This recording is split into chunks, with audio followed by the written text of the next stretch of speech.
Kami bersyukur untuk malam hari ini Engkau masih memberikan kami kesempatan Tuhan. Kami boleh berkumpul bersama-sama via Zoom ini untuk kami boleh mendapatkan berkat-Mu ya Tuhan, terutama berkat firman-Mu yang sebentar akan kami dengarkan ya Bapa.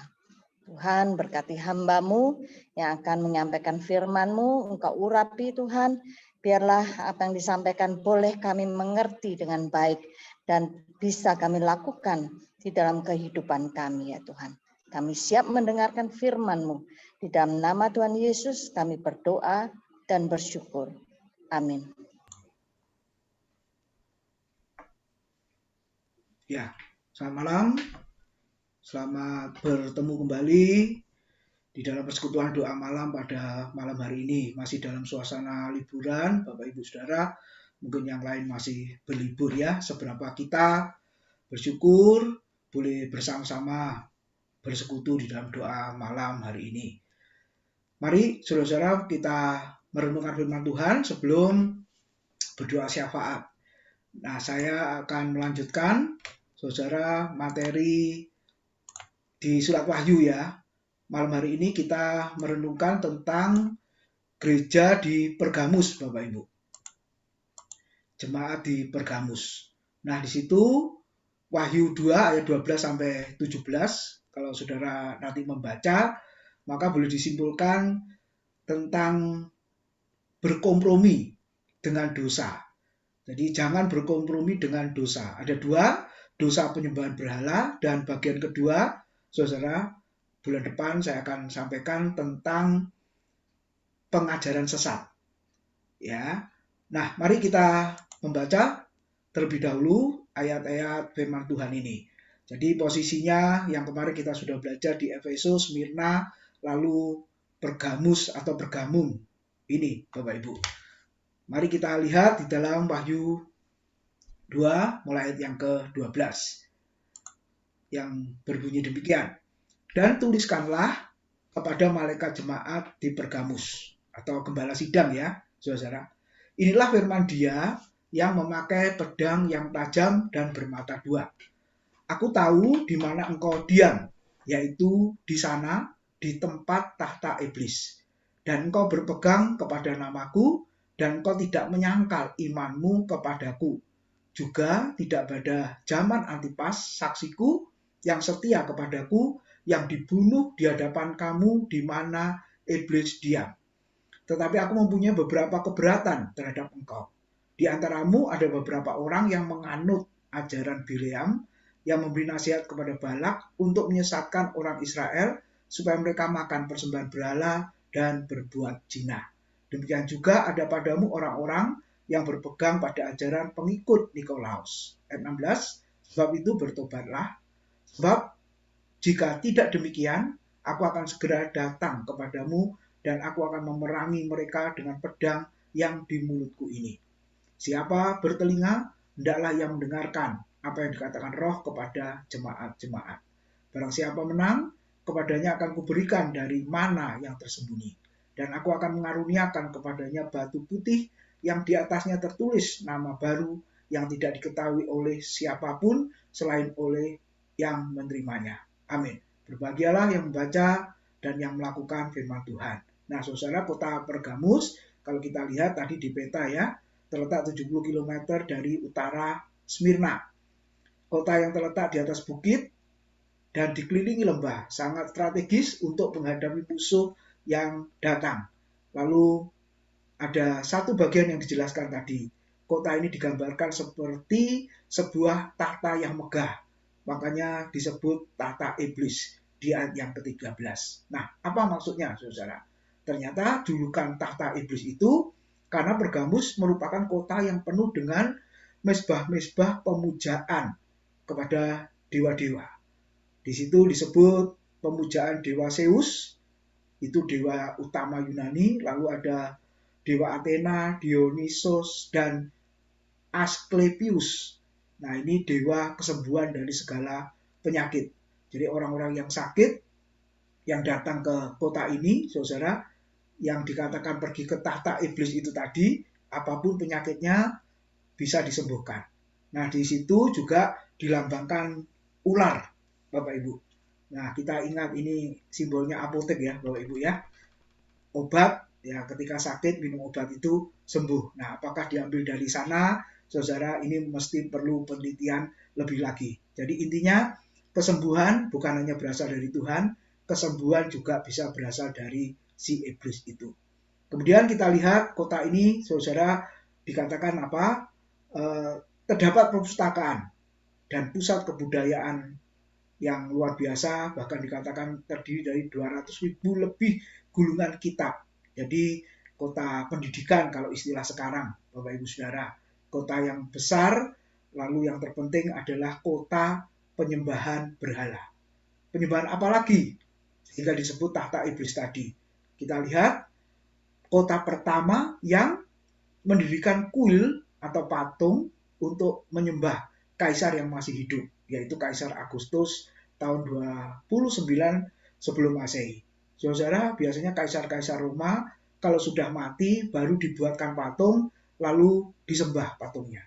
Tapi ada kaisar, ya ini Agustus, masih hidup lalu buat patung, kemudian orang Kristen suruh menyembah dan mengatakan kaisar adalah Tuhan. Kalau mereka menyebut Yesus adalah Tuhan, saudara, mereka pasti dianiaya, mereka pasti disiksa, mereka pasti mengalami penderitaan yang luar biasa. Tetapi kalau mereka menyebut Kaisar adalah Tuhan, mereka aman. Makanya di surat Roma sangat jelas ya, ada kalimat ayat firman Tuhan yang mengatakan, barang siapa yang berseru kepada nama Tuhan, diselamatkan. Nah, itu Tuhan yang mana? Dan ketika berseru, taruhannya adalah nyawa. Nah, itulah yang dialami oleh orang Kristen mula-mula, Bapak Ibu Saudara. Jadi tidak dengan mudah saja, silakan kau berseru, Yesus adalah Tuhan. Sekarang mudah, Bapak Ibu.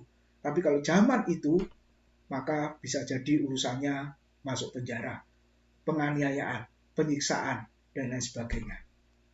Nah, satu sisi tempat pemujaan penyembahan berhala, saudara, dan sisi yang lain kaisar-kaisar yang memerintah, kita bisa lihat mereka ingin dipuji, disembah sebagai Tuhan. Lalu apa yang kita renungkan di dalam belajar dari jemaat Pergamus itu? Kalau sudah lihat ya, yang ke-12 tadi, di situ sangat jelas ya, saya beri satu kalimat di situ, firman Allah sebagai alat untuk menasihati dan menegur. Nah, terjemahan baru mengatakan ayat 12, inilah firman Dia yang memakai pedang yang tajam dan bermata dua. Terjemahan literal mengatakan Dia, yaitu Yesus Kristus, yang mempunyai pedang tajam bermata dua. Nah, saudara, apa maksudnya?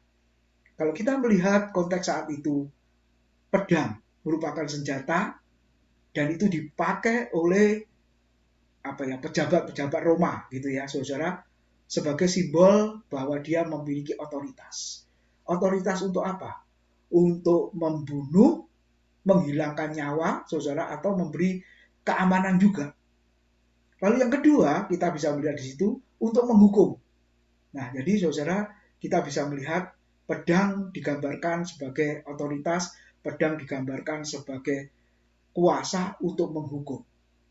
Nah, penulis surat Wahyu yaitu Rasul Yohanes memakai saudara senjata itu untuk menggambarkan betapa kuat ya berotoritasnya pedang itu.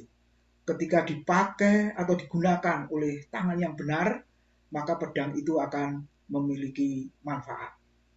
Bapak Ibu, kita bisa melihat Efesus 6 ayat 17, pedang roh di situ dikatakan adalah firman Tuhan. Terimalah ketopong keselamatan dan pedang roh, yaitu firman Tuhan. Nah, maksudnya apa, saudara? Saya ingat renungan Pak Bambang hari ini ya. Di dalam Esra pasal 7 ayat yang ke-10 dikatakan di jemaat, di grup jemaat. Sebab Esra telah bertekad untuk meneliti Taurat Tuhan dan melakukannya, serta mengajar ketetapan dan peraturan di antara orang Israel. Sudah lihat. Jadi bukan hanya bertekad untuk membaca, bukan hanya melakukan, bukan hanya mengajar, tapi ada satu yang di depan, yang di awal dikatakan apa? Meneliti Taurat Tuhan. Kemudian di situ ditulis oleh Pak Bambang, meneliti melakukan serta mengajarkan firman Tuhan adalah kewajiban bagi para pemercaya. Bahkan itu seharusnya menjadi bagian penting dalam hidup mereka. Selamat dan bersukacitalah dalam firman-Nya. Bapak Ibu Saudara, apakah kita benar-benar memahami ini, menjiwai ini, betapa pentingnya firman Tuhan itu? Saudara, bacaan Alkitab beberapa hari terakhir ini ya saudara, sedikit sekali. Yang lalu sudah ada yang sampaikan ke saya, bagaimana nih Pak, bacaannya kok jemaat yang ikut kok tambah sedikit, katanya begitu. Nah, biar malam hari ini kita diingatkan, firman Tuhan bagaikan pedang, bahkan meneliti, melakukan, mengajarkan, itu merupakan kewajiban bagi setiap orang yang percaya. Berapa banyak di antara kita yang menyadari hal ini, Bapak Ibu Saudara? Ketika kita menyampaikan renungan firman Tuhan, kita mengajarkan firman itu. Sebelum itu kita pasti meneliti firman itu. Ya, pasti kita merenungkan firman itu. Pasti kita menggali firman itu dari berbagai sumber. Kita akan membaca, kita akan mencari pengertian-pengertian dari firman Tuhan itu. Saudara, saya sangat percaya diumpamakan seperti pedang, seperti senjata yang melindungi dari serangan musuh dan juga menyerang ketika musuh itu juga menyerang. Dipakai untuk melawan. Bahkan ayat yang lain mengatakan tipu muslihat si jahat, ya, menyerang apalagi saudara ajaran-ajaran yang sesat dan lain sebagainya. Kalau orang percaya tidak memahami dengan benar, menjiwai firman itu, bahkan menganggap bagian yang sangat penting dari firman itu, maka kita bisa memiliki kekuatan dari mana, saudara? Nah, pada malam hari ini kita menemukan bagian yang pertama.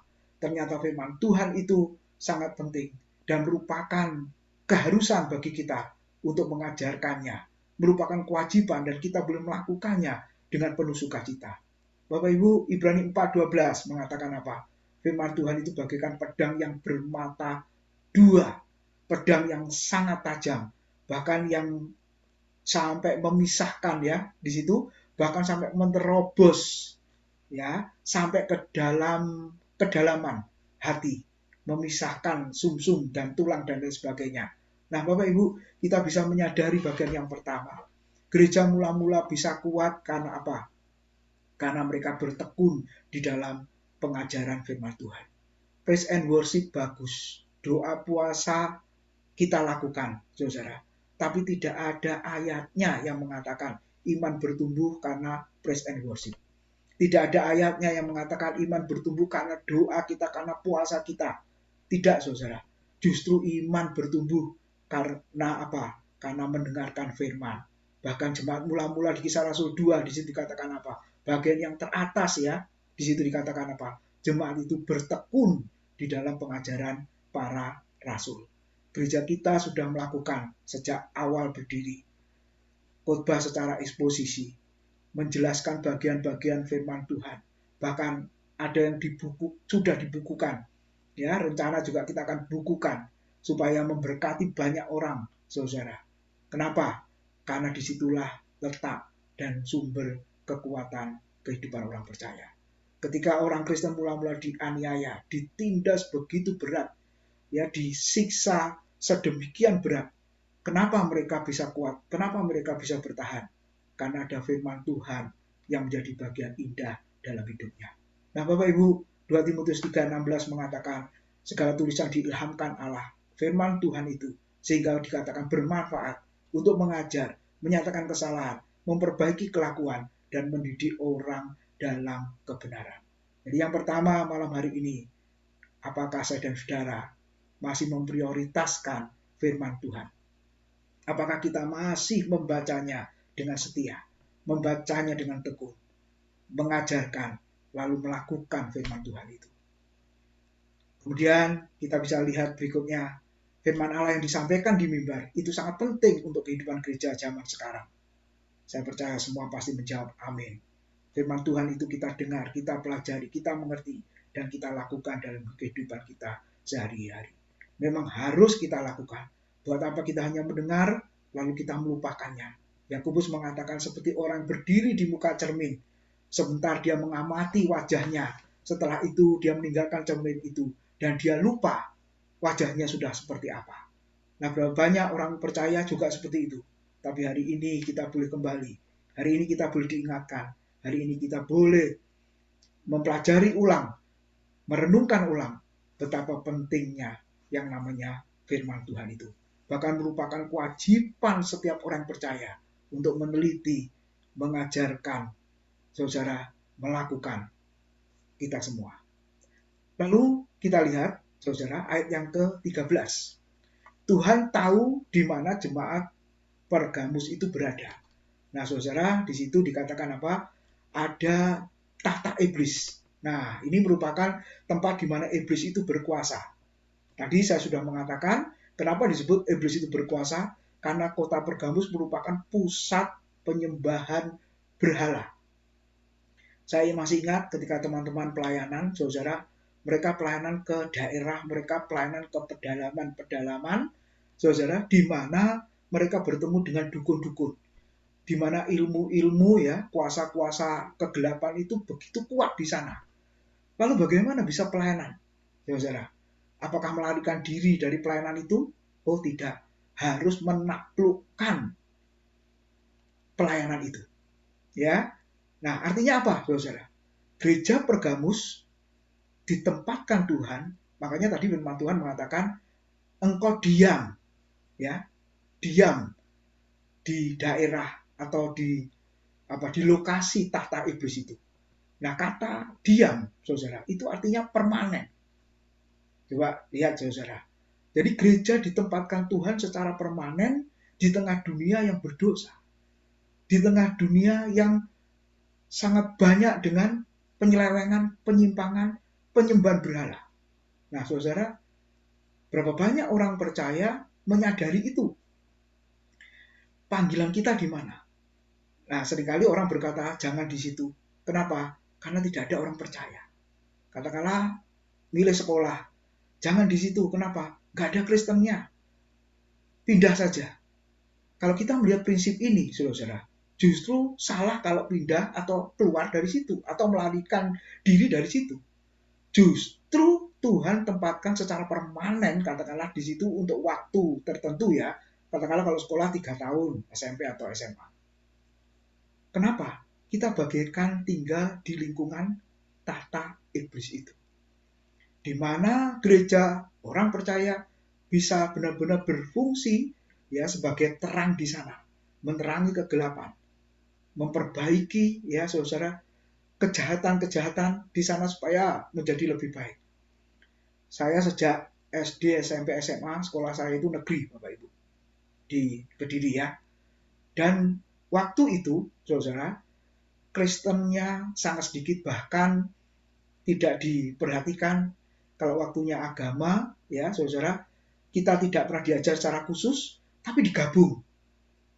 Bayangkan saudara, kita disuruh ikut pelajaran agama itu. Ya harus ikut, sebab kalau enggak nanti enggak dapat nilai. Dan ujung-ujungnya enggak lulus, saudara. Saya masih ingat itu ya, SD, SMP, SMA seperti itu, saudara. Karena di negeri sekolahnya.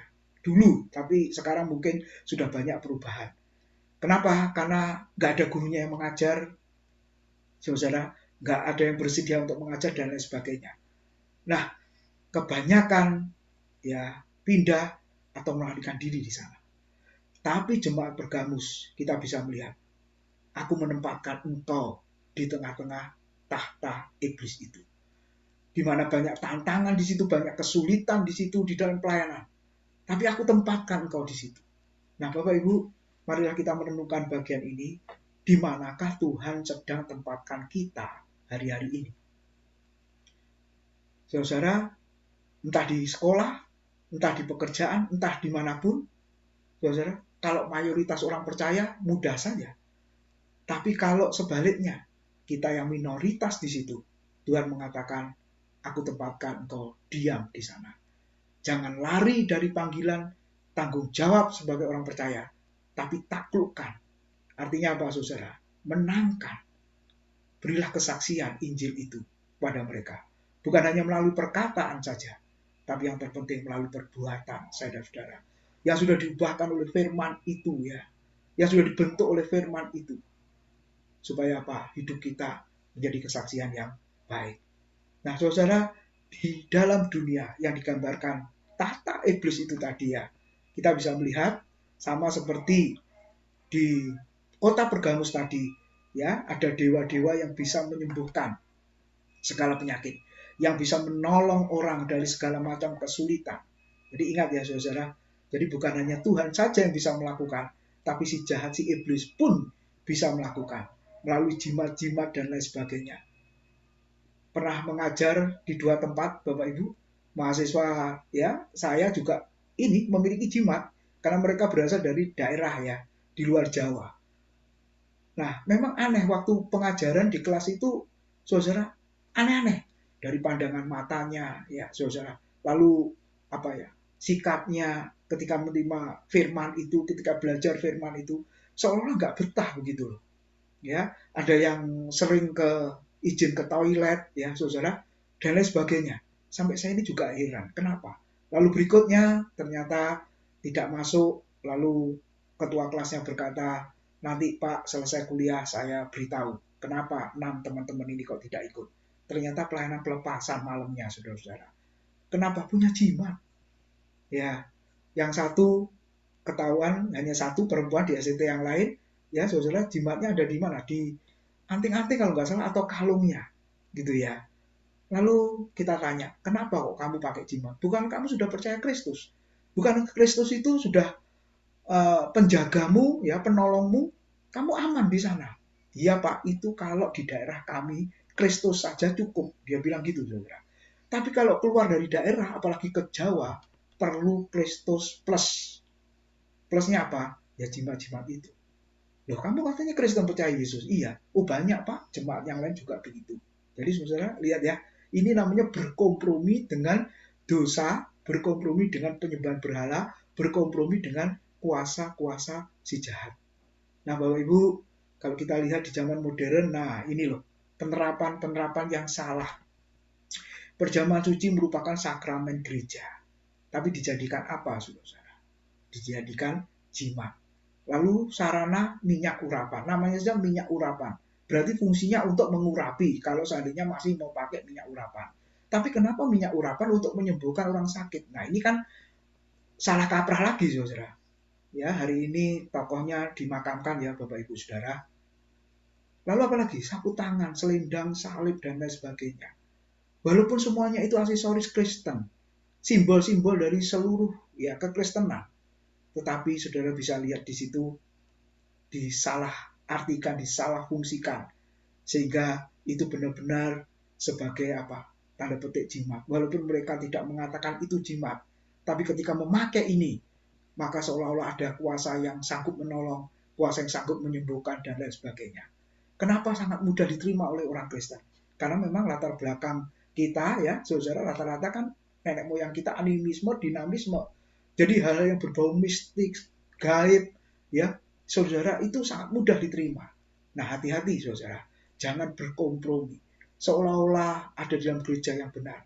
Seolah-olah menyembah Tuhan yang benar. Tapi ternyata praktek-prakteknya, kalau kita bisa lihat, tidak sesuai dengan kebenaran firman Tuhan.